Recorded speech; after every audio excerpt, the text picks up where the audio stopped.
Swayam Prabha. Digital India. Educated India.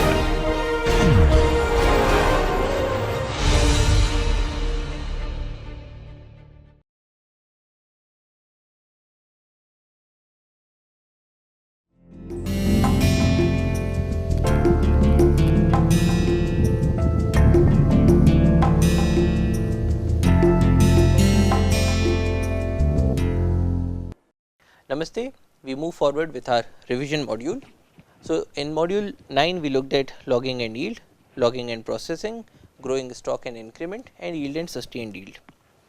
Now, logging, the process of logging or cutting trees and harvesting trees begins with the stage of cruising, in which the timberlands are surveyed to locate and estimate the volume and grade of standing timber that meets the requirements. This is followed by marking, which is a selection of trees for harvesting based on a forest management prescription. Standard colors are used, and typically yellow or orange means that a tree has to be cut for harvest. Blue means that it has to be retained. Typically we use blue for trees that are very close to a river. Red is boundary line, white is research plot, and black is a correction marking to mark over the mistakes. So, during marking we make an enumeration register followed by a marking register. The enumeration register tells us what each tree is, how does it look like, what are its characteristics, and then the marking register makes use of the enumeration register to specify which trees are to be felled and how do these trees look like, what is their species, what is their diameter, what is the height, what is the condition, and so on. Then felling is done in using axe, saw, chainsaw or other devices. The most important factor is safety on the floor, and especially the distances that need to be maintained from different equipment and also from the falling tree. So, we decide on the escape paths, which are typically 45 degrees to the back of the felling. We decide on 2 escape paths for every tree. Now, in the process of logging we make the cuts. So, there are different cuts. You have the face cut on the front, which comprises of the top cut and the bottom cut, and followed by a back cut, and the portion that remains in between is known as the holding wood, which also acts as a hinge. So, this is how the cuts are made. You make the top cut, then bottom cut, followed by the back cut. Now, conventionally 3 faces are generally used. The first one is a conventional face, where the top cut is at 45 degrees, the bottom cut is parallel to the ground. The Humboldt cut has a top cut which is parallel to the ground and a bottom cut which is downwards, and there is also an open cut where the angle is greater than 70 degrees. And all these 3 faces have different advantages. The conventional face has the greatest accuracy in constructing the face cuts, Humboldt face has the greatest saving of timber, and open face provides the greatest control by the hinge wood. So, this is how a front cut is being made, back cut made with a saw, and the portion that remains makes up for a hinge. So, this is how a stump looks like. Then you have the felled logs, then these felled logs are delimbed. So, delimbing is the process of cutting off the branches. Generally these branches are left on the site, so as to protect the regeneration and also to act as food for the herbivores.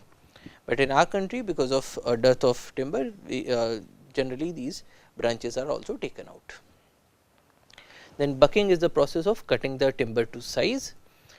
Then hammer marks are put on these timber blocks, and then these timber is skidded from the logging area to the landing area, typically using elephants or tractors or labor. And then on the landing side these timber are arranged in the form of stacks. So, this is how stacks look like, and these stacks are also known as thappis, and in the we also maintain register for a thappi. And then there is loading and transportation, in which the logs are moved from the landing area to a depot. This loading can be done using a crane or through using a forwarder. A forwarder is a machine in which you have a truck and a crane together. Then it is unloaded in a depot, and in the depot the typical processes are seasoning in which is a process in which the amount of moisture in the wood is reduced slowly, so as to avoid any deformities. Then grading is done, in which timber of similar size and shape and condition is put together, and then the graded lots are made. They are again marked with paint, and then they are put up for auction. Now, people can use this wood directly to make furnitures or other stuffs, or they can convert it into plywood, and generally softwood is used to make plywood. In the process of making plywood, first of all the timber is converted into thin sheets like shavings, and then these sheets are glued together using a press. In the next lecture, we looked at growing stock and increment. Growing stock is defined as volume of all living trees more than x centimeter in diameter at breast height or above buttress if these are higher, measured over bark from the ground or stump height to a top stem diameter of y centimeter, excluding or including branches, to a minimum diameter of z centimeters, and it excludes small branches, twigs, foliage, flowers, seeds, stump and roots. So, essentially growing stock is the volume of all the timber of all the trees put together, and because very small timber is difficult to measure. So, we typically remove very small timber from these calculations, and in India x is taken to be 10 centimeters. So, it is the sum total of all trees by number or volume or biomass growing within a particular area of interest. Now, we also define a commercial growing stock, which is the part of the growing stock of species considered as actually or potentially commercial under current market conditions, measured above a minimum say x centimeter diameter at breast height. Now, there are different factors that affect growth in natural forest: regeneration, spatial distribution, silvicultural treatment, artificial thinning, site conditions, climatic conditions.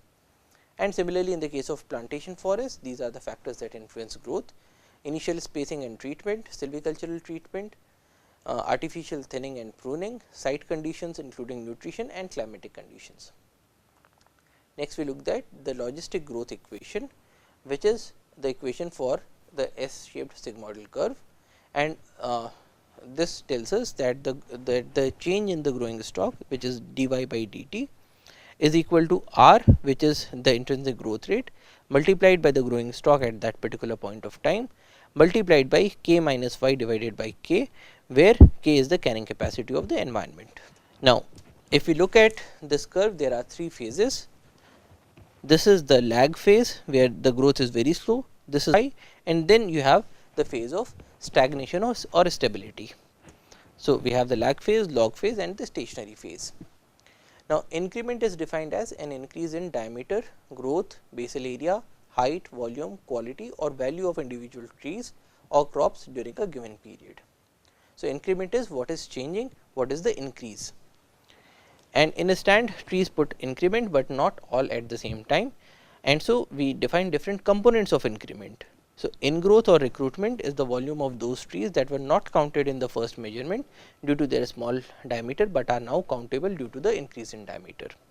Harvest is the volume of those trees that were harvested during the measurement period. Mortality is the volume of those trees that died during the measurement period. And then we can define the net growth in growing stock as V2 minus V1, that is the change in the growing stock in the two measurement periods. So, V2 minus V1. Then net growth in initial volume is V2 minus V1 plus H, which is the trees that were harvested, minus I, which is the trees that were recruited in this period, and gross growth in the initial volume is given as V2 minus V1 plus H minus I plus M. Then we define periodic annual increment as the increment over a period of p years at any stage in a tree's history. So, it is PAI is the growing stock at time t minus growing stock at a time t minus p divided by p. So, this is the average rate of increment over a specific period. If this specific period is made to be 1 year, then we call it a current annual increment, which is the increment over a period of 1 year at any stage in the tree's history. So, if we look at the logistic growth equation, the CAI will be given as the differential of this curve or y prime t. So, here you have the logistic growth equation, this one is y prime. Now, y prime is essentially the slope of this curve. So, in this portion it will be very less, in this portion it will be very less, in this portion it will be maximum, which is what we are seeing here. We also define mean annual increment, which is the increment over the whole period from origin to a specific age. So, mean annual increment is given by the growing stock at time t divided by t, which is what we are seeing here by this yellow curve. Now, the CAI is maximum at the point of inflection and the MAI is maximum at the point where CAI and MAI are cutting each other, and this point of cutting also gives us the optimum harvest time. This is the time when the stand has reached its maximum mean annual increment. After this point, the stand will continue to add it to its growing stock, but at a lower rate. Now, what are the factors affecting increment? These are species, internal conditions both genetic and physiological, and external conditions climatic, edaphic and biotic. Site quality is defined as the relative productive capacity of a particular site. The relative productive capacity, not the absolute productive capacity, because the absolute productive capacity is given by a combination of site quality plus the management inputs. So, site quality asks the question, if you are not doing any management input to the site, what is the amount of growing stock or increment that this site can support. Now, what are the management inputs? They are fertilizer, site treatment, irrigation, grazing, control over soil compaction and growing stock manipulation. Now, the measurement of site quality is done through various methods. The first one is the CVP index or the Patterson index. This is the formula TV into P into G into E divided by TA into 12 into 1000, and forest growth happens only when I is greater than 25. The other option is that of looking at the vegetative characteristics. So, you actually look at what plants are growing in that area. So, you can look at the species, such as if you see that palash is there in an area, then palash is an indicator of a degraded forest, or it tells you that the site quality is not that high. And you can also look at tree characteristics, that is, you can look at what is the size of the trees that are actually growing there. If they have a large DBH, if they have good basal area, if they have good height, good volume, then it will tell us that the site quality is good. Now, field estimation of site quality is done through two methods, crop height method and the sample plot method. Now, in the crop height method, you get the top height and compare it with the yield table, which will give you the top heights for different site qualities. Now, top height is not the height of the tallest trees, it is the mean height of trees with the largest DBH in a stand. This, the second method is the sample plot method, in which case we plot the diameter height curves and then compare them with the standards. So, here we are seeing that there are these 4 different standards 1, 2, 3, 4, and this is the actual field situation. So, we can say that this one is very close to site quality 3. Next, we looked at yield and sustained yield. Yield has got two meanings: the amount of timber that can be harvested per period, which is typically taken to be 1 year. So, the amount of timber that you can harvest every year, or the second meaning is the amount of timber that can be removed at any time, which is asking the question that if you look at a snapshot of the forest, what is the total inventory of growing stock that is available that can be removed. But typically we go with sustained yield, which is yield that can be harvested every year till perpetuity. Now, to find out these yields or to compute these yields, we have different methods. The easiest one is the area method. Now, in the area method, we say that for an even aged crop, the area that should be processed every year is equal to the total area divided by the rotation period. So, this is a very simple method, it works for even aged crop. Each coop can be intensively treated, however, it is difficult to predict volume. So, you cannot tell what is the amount of timber that you will be extracting every year, what is the value that you will be generating every year, it is difficult to tell, and it is not suited for uneven aged crops. The second method is the volume method. It is a slight modification of the area method. So, the volume that can be extracted every year or the volume that can be harvested is equal to the total volume divided by the rotation period. The disadvantages are that it does not include growth and increment of the crop, and it does not consider the site quality. And the next method is the Hunter-Schugen's method of yield regulation, which essentially says that if you have more inventory, if you have more crop, then you can extract more. If you have less crop, you can extract less. So, essentially harvest is proportional to the inventory, or H by I is a constant. However, even in this case there is an issue, because in the case of very young crops, this will continue to give us some value of harvest, even though there is no tree that is mature enough for harvesting. Now, one very commonly used method is the von Mentel's method, which approximates inventory by the area of a triangle, and it tells us that the volume that can be extracted every year is equal to 2 times of the inventory divided by R, or 2 times the growing stock divided by R. So, as against the volume method, which told us that the amount extracted is growing stock divided by R, this one says that you can extract 2 times of that, because the growing stock is not a stationary thing, it is also putting up increment. So, this is an improvement over the volume method. Then we also have the Austrian formula, which says that you can extract the annual increment, but then you also have to consider the excess inventory over the normal forest that needs to be adjusted, and this adjustment can be done over a period of say p years, in which case you will say that the amount extracted every year is increment plus IT minus I of a regular or a normal forest divided by p. P is generally taken to be 1/3 of the rotation period. Next we have the quotas formula, and quota formula says that the volume that the annual yield is equal to the volume or the growing stock divided by the number of years in the periodic block plus I by 2, where I is the annual increment.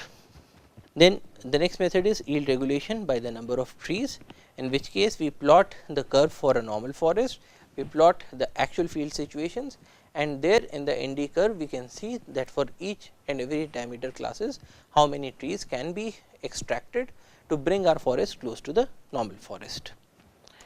And finally, we have yield regulation by simulation through computers, in which case we input the current inventory, we input growth parameters, we iterate it to generate a growth pattern of the forest, make decisions about felling, input the felling decision to the model, and then iterate it once again, and this process will go on again and again. So, after this iteration you will again make a decision about felling, input the felling decision, iterate, then again make a decision about felling, input the felling decision, iterate, and this process will go on and on. Now, in module 10 we looked at silvicultural practices, that is seed collection and treatment, nursery techniques, planting and tending.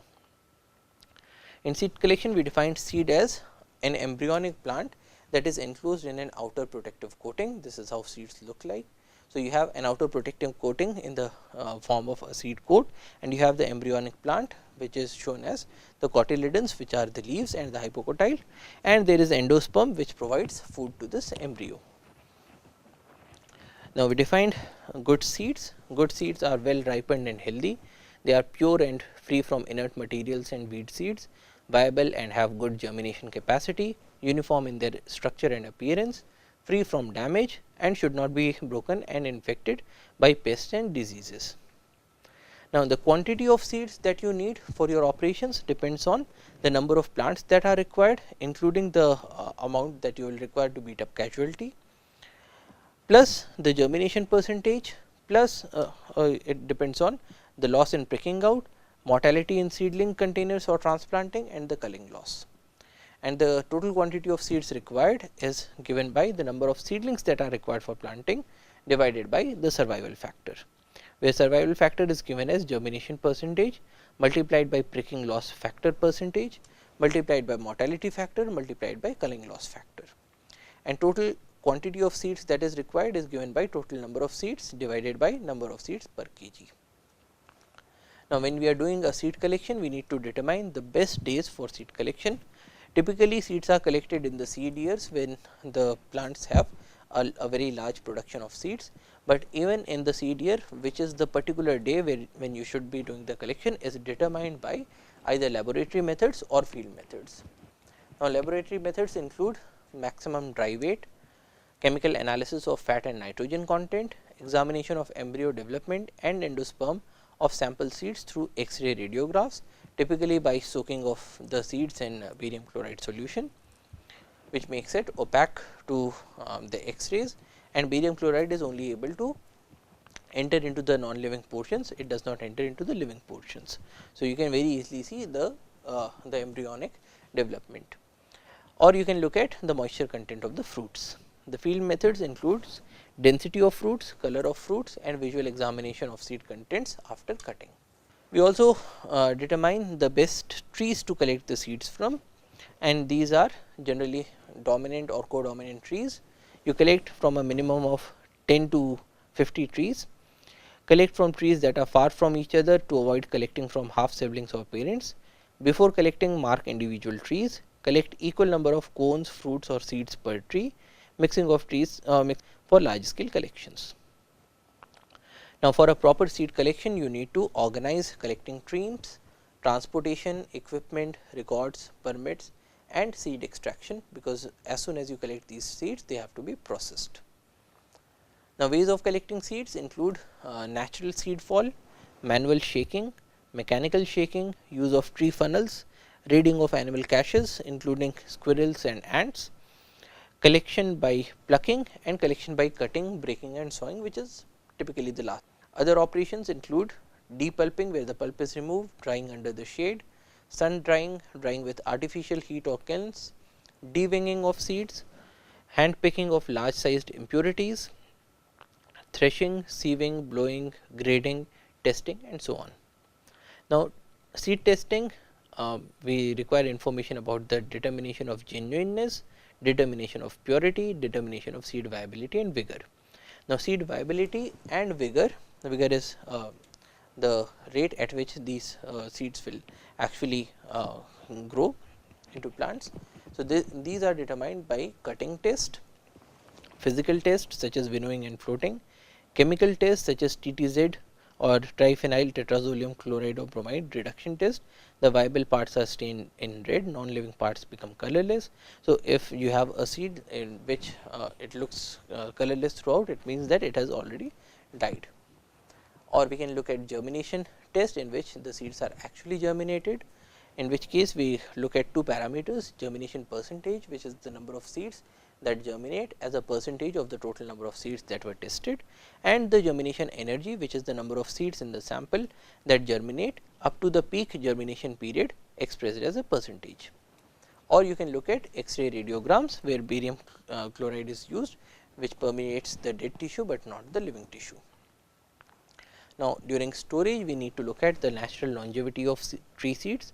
There are certain trees which are known as microbiotic. Now, in the case of microbiotic plants, the seed lifespan does not exceed 3 years. Macrobiotic seeds last for 15 to over 100 years. Mesobiotic seeds last for 3 to 15 years. And during storage, we classify seeds into two categories: orthodox and recalcitrant. Orthodox seeds are those seeds that can be dried down to a low moisture content of around 5% and successfully stored at low or sub freezing temperatures for very long periods, such as grass seeds.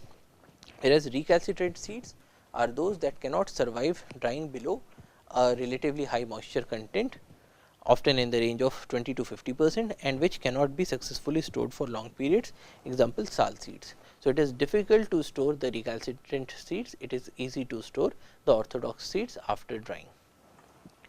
Now, there are a number of factors that affect the longevity in storage: the seed condition, including seed maturity, mechanical damage, fungi and insects, and the initial viability, the age of the seeds and the storage conditions. So, typically the level of oxygen should be kept low, moisture should be kept low, temperature should be kept low, and light should be absent.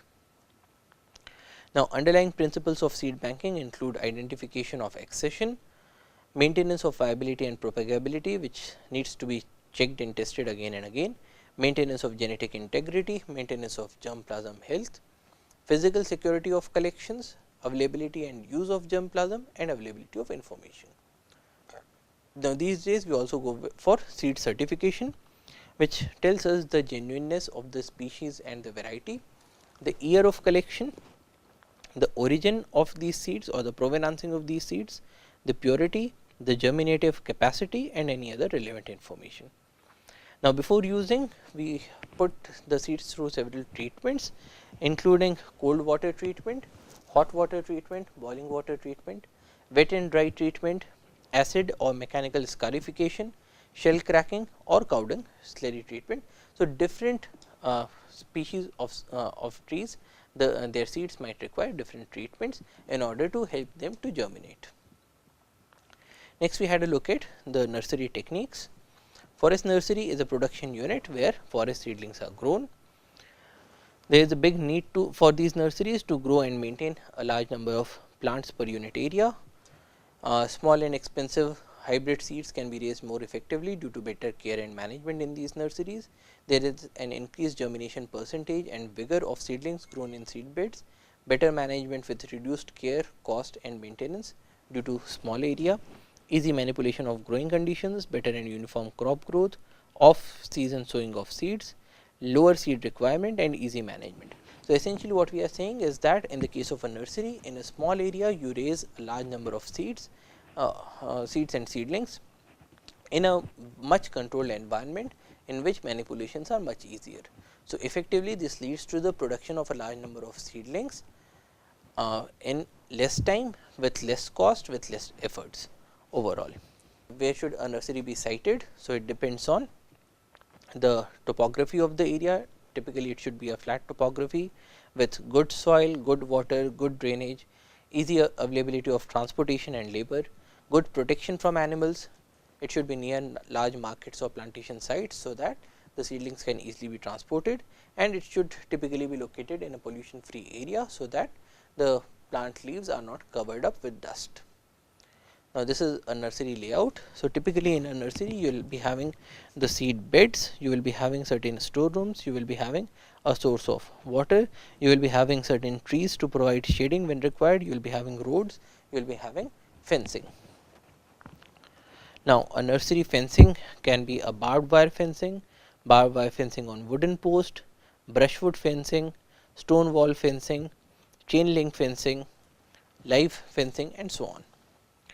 Now, a nursery is identified by the board, and these days at times the setting up and running of a nursery is also given to the samitis.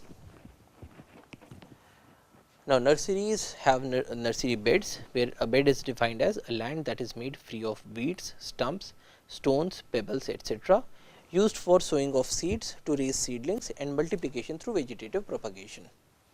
And we have three different kinds of beds. We have a sunken bed, which is used in dry season and windy areas because it conserves moisture. We have a raised bed, which is used in wet seasons to prevent waterlogging, and we have a flat bed, which is at the ground level and is used in average sorts of conditions. So, here we have raised beds, sunken beds, the plants in the beds.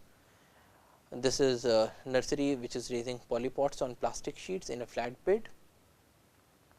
Now, before using the soil, it is put through certain treatments. So, we do soil solarization, in which case the soil is broken up, the lumps are broken up, and then this soil is exposed to the sun, so that it becomes dried up, and also the pathogens die off because of drying, and also the impact of the ultraviolet rays of the sun. In certain cases, treatment with chemicals may also be required, especially treatment with formalin, fungicides such as Captan and Therum, insecticides such as Chloropyrifos, and bioagents such as Trichoderma fungus, which is a symbiotic fungus which helps the plants. Now, seed treatment, before sowing we do a seed treatment through soaking or acid scarification or mechanical scarification, and at times treatment with fungicides and or insecticides may also be required. Next, we have the growing medium, which is comprised of soil, sand, compost and additives. Now, sand and compost are added to change the structure of the soil, to make it more permeable, and also to change the amount of nutrient availability in the soil. Now, additives include moss, peat, cocoa peat, vermiculite, perlite, sawdust, and so on. And we also make a potting medium, which is a 1:1:1 a mixture of sand, soil, and compost or farmyard manure. Now, seed sowing can be done through broadcasting, in which the seeds are just thrown over the soil, or we can go with line sowing or seed sowing in plug trays. So, this is a plug tray. The best thing about a plug tray is that it is a standardized equipment or a standardized medium, and so it is very easy to automate the sowing of seeds through machines. Now, a lot of caring needs to be done in nurseries, such as proper handling during shifting. The pots should be held from the base, not from the top. Proper placement of pots, they should be flat, they should not be kept on an incline, because the roots are positively geotropic, and if the pots are kept at an inclined angle, then the plants will not be growing straight. So, they will be growing at an angle to the ground, which will become difficult for them when you have to plant them out in the field. Then thinning of plant density needs to be done from time to time to avoid whipping. Whipping is the process in which the plants grow very fast, they become very tall, and because they are unable to grow in laterally. So, in this case the plants just droop down when you take them out. Then watering needs to be done, weeding needs to be done, hardening of plants has to be done, in which case you make the plant more resistant to the extreme situations outside. Then staking for support is needed for certain plants, clipping of excess root, control of diseases, and control of pests. So, here we are seeing people who are caring for the plants. The plants have to be watered in such a manner that the amount of water is neither too less nor is too high, because in drought conditions as well as in waterlogged conditions, the plants will not be able to show optimal growth. Hardening is the process of acclimatization of the plants to harsh field, and in this case the plants are being moved from an area of excessive or optimal care to an area of harsh conditions. And typically hardening is done by putting the plants under a green net. So, from a very low amount of light, they will slowly and steadily they will be shifted to the very harsh 100% sunlight and dry conditions. Weeding is regularly performed, grading is performed, in which the plants that are of similar growth characteristics and of similar size, they are graded together. Here we see plants that are ready for sale or usage. They are transported either in small trucks or using tractors. Plants are these days also grown in containers. We also have this innovation that is known as the raised iron bed, in which case we make use of an iron rods to raise up the bed, and we put containers and raise the crops there. In certain nurseries, greenhouse is being used, mist chambers are being used, and vegetative propagation and tissue culture are also being used in certain high-tech nurseries. Next, we looked at planting and tending. So, areas that are available in the field include recently clear filled areas, areas where forest cover is to be increased, open areas whether in forest or in wasteland or in panchayati land, alongside roads, canals, railway lines, and in agroforestry and farm forestry operations. What are the considerations? There should be sufficient area available so that you can put up a sufficient amount of work. The area should be accessible during monsoons, and labor should be easily available. We begin by making soil profile pits to classify soils into 3 zones. Zone 1 is a refractory site with very less soil depth, it is not suitable for planting trees. Zone 3, which has a soil depth of greater than 30 centimeters, is best suited for planting, and zone 2 with 10 to 30 centimeters of soil depth, planting can be done, but it is done together with pasture development. And before beginning to plant, we do a pre-planting survey and make a treatment map. So, areas to be planted, areas to be left unplanted will be marked on this map. There will be species selection, site preparation planning is done, layout of roads, inspection paths, fire lines, water points, etc. is made. Construction of treatment map is done, which shows all of these different things: layout, slope, soil depth, fertility and so on, and then these zones are demarcated on the ground. Then site preparation is done by clearing of the site, the unwanted vegetation is removed, soil conservation works are done to prevent soil erosion and surface runoff, moisture conservation works are done, provisioning of proper drainage is done, and fencing is done through barbed wire fencing, chain link fencing, stone wall fencing, CPT, which is a cattle proof trench, and also live hedging. Next, we to ensure uniform spacing, we do a staking operation where the planting and soil working spots are marked on the land using stakes that are made out of branches, bamboo pieces, stones, lime, and so on. The choice of spacing depends on the objective of the plantation, the site and species matching, the growth rate that is expected, and the soil moisture depth, and so on. So, this is the person who is doing a staking. So, this point is marked on the ground, and then the soil working needs to be done. So, soil working includes ploughing of the whole area or in strips, or pit digging.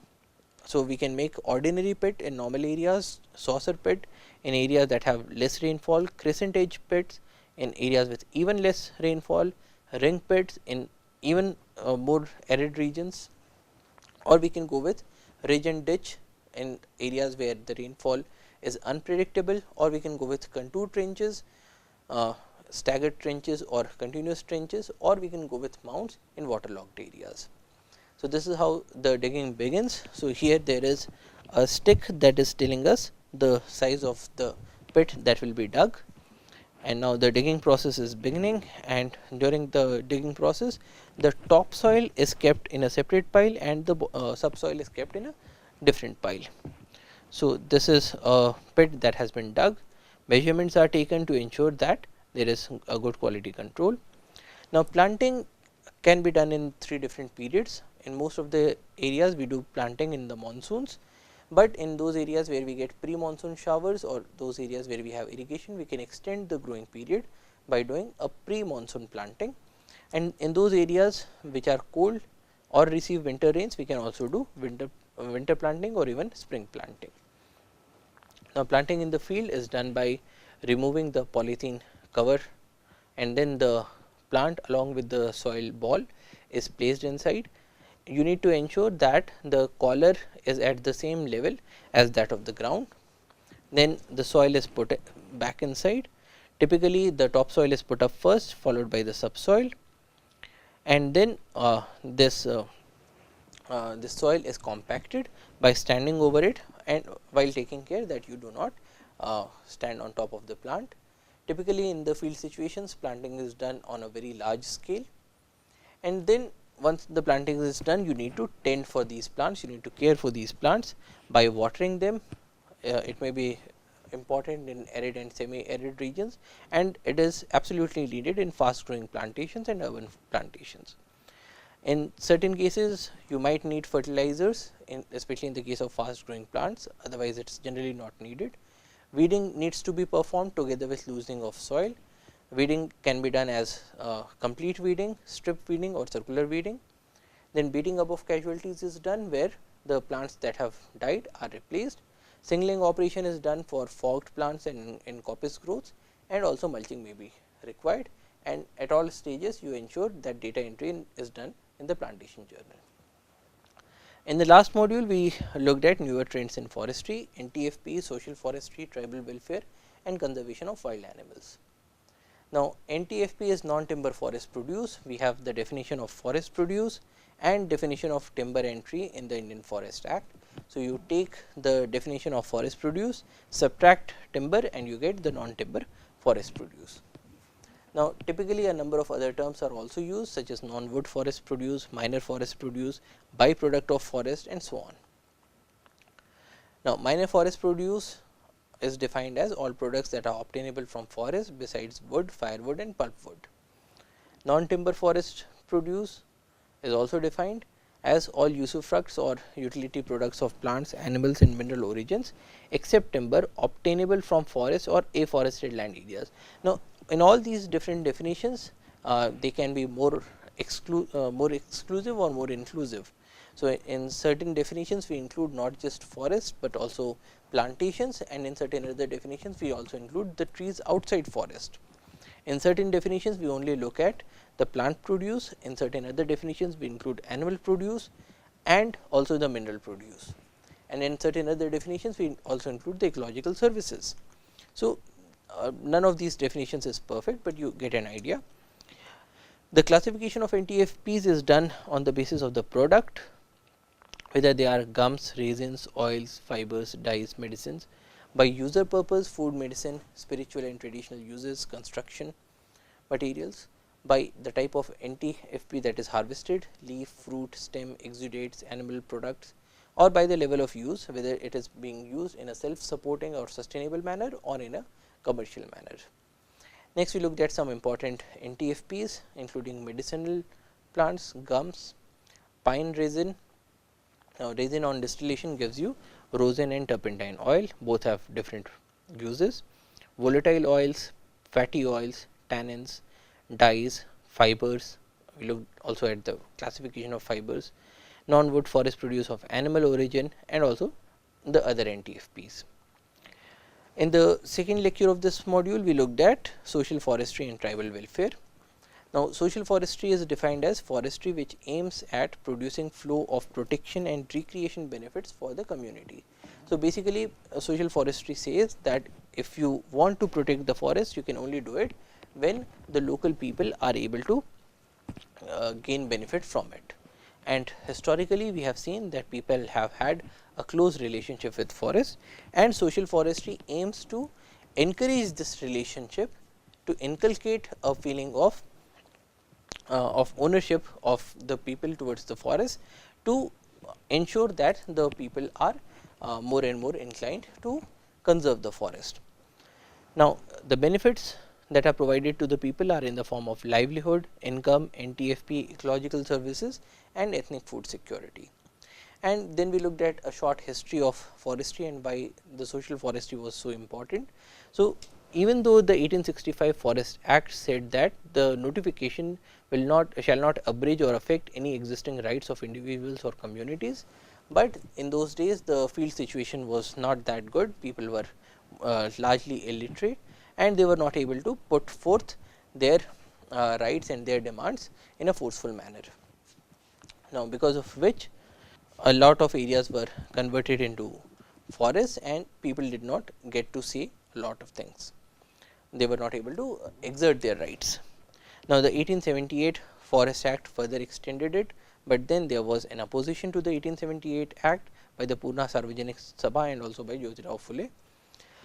Now, the 1894 forest policy classified forests into 4 different categories, but it also wrote the sentence that the sole object with which state forests are administered is the public benefit, and no restriction should be placed upon reasonable local demands merely in order to increase the state revenue.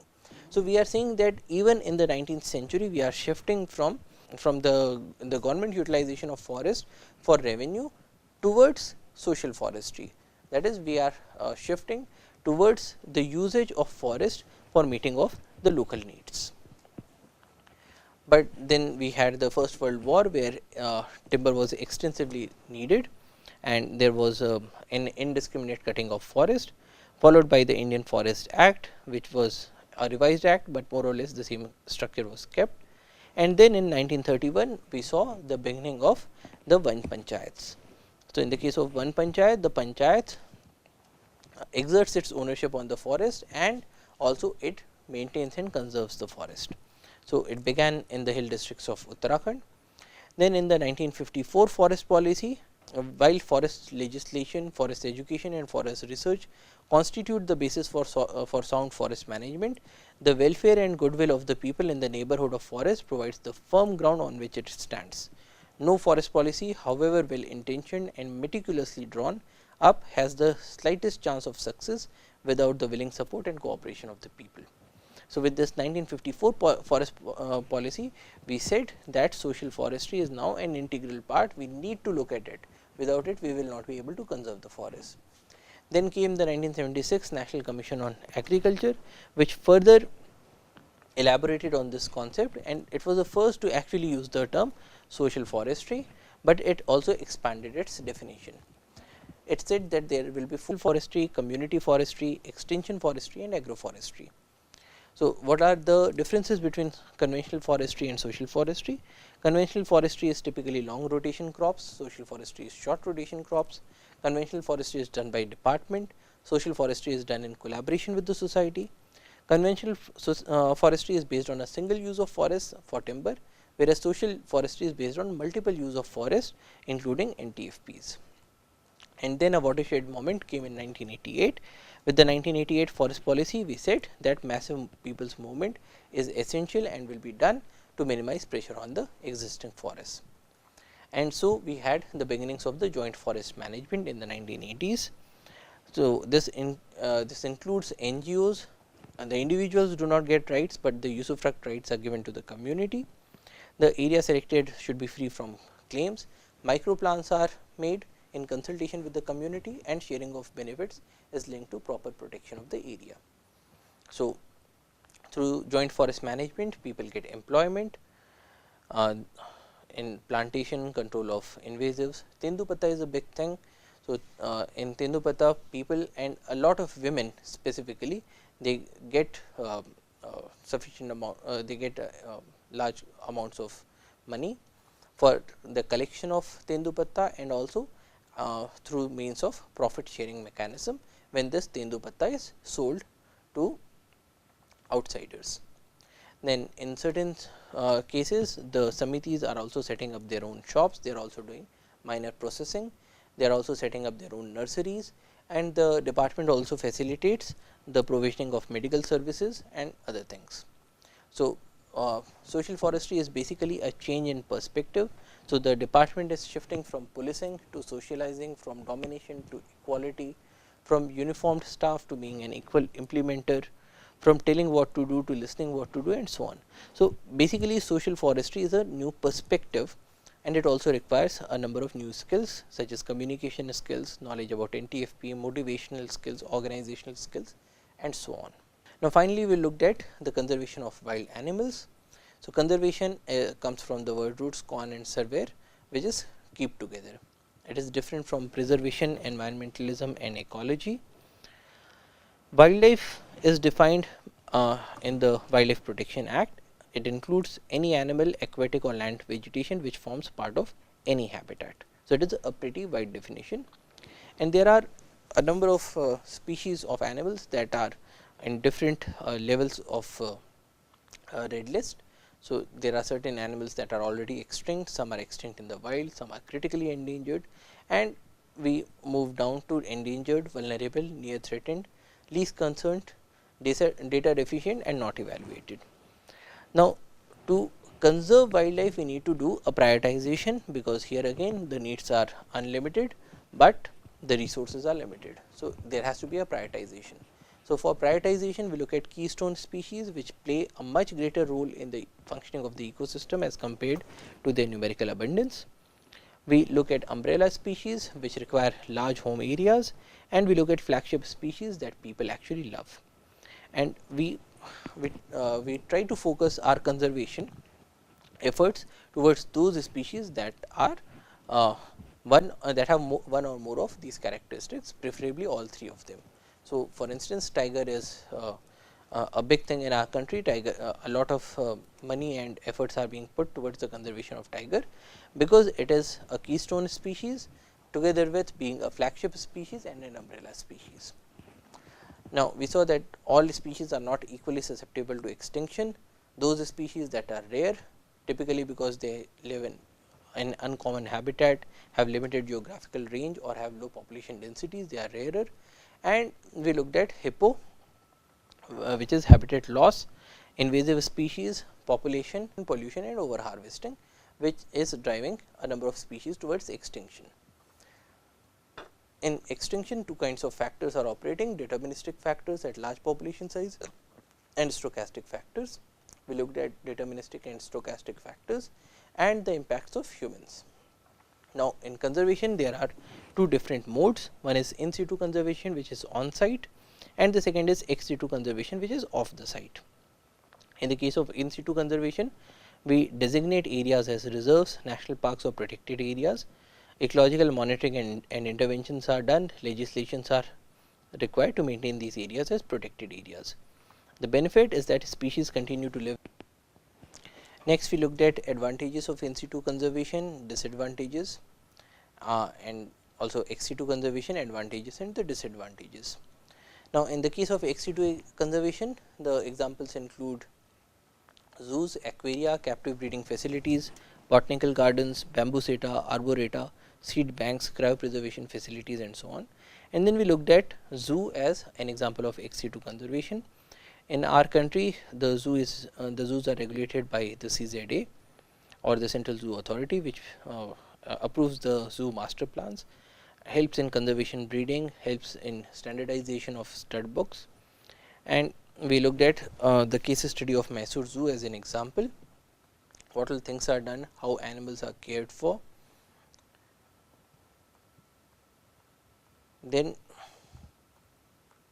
we looked at bear rescue facility and so on, and also the need for behavior enrichment, so that the animals do not feel bored. Now, next we looked at in situ conservation. So, we started with the traditional ways of creating reserves. Earlier, reserves were created by looking at beautiful areas, high species diversity, or areas that are harboring unique animals. But these days, if you look at scientific creation of reserves, we have to look at areas with high species richness. So, that is more number of species per unit area, high species endemism, which is those species that are only found in certain areas, and high number of species under threat. So, we can look at all these different maps and then come up with those sites that have high richness, endemism and threat, and they are known as the biodiversity hotspots. Now, typically the level of threat that we are targeting is a middle level of threat, because if it is very low threat, then probably you do not need a sanctuary or a reserve, and if the threat is very high, then probably even the construction of a sanctuary is not going to help that situation, or in the time that it will take to construct the sanctuary, the area will already be lost. We also looked at gap analysis, which identifies holes in the existing network of protected areas. Then we looked at principles of reserve design. You need to have big reserves, because it is cost effective, and also it provides more habitats. It is less vulnerable to catastrophes. So, one big is better than several small. Closer reserves are to be promoted. Cluster formation is preferred as compared to a linear formation. Circular reserves are preferred because they have low biotic pressure. Connection needs to be maintained. And then we looked at of sanctuary creation. So, like in Madhya Pradesh, the government began with looking at the biodiversity intactness index map, which tells us what are the locations where the biodiversity is still found. So, this is an indication of the species richness. Then gap analysis. Then we also did a gap analysis to understand which are the locations that need sanctuaries, and then we also looked at cluster approaches, how to maintain the connectivity of these habitats, how to come up with new stepping stone corridors, while ensuring that the level of threat is kept as low as possible. So, basically we went with only reserve forest areas where all the rights are there with the government, and where we do not have any villages or encroachments or forest right pattas which have been given over the years. And with that, we came to the conclusion about what are the areas of the sanctuaries that need to be made. So, that brings us to the conclusion of this course. I hope you liked this course. Good luck with your exam preparation. Do well. So, that is all for today. Thank you for your attention. Jai Hind.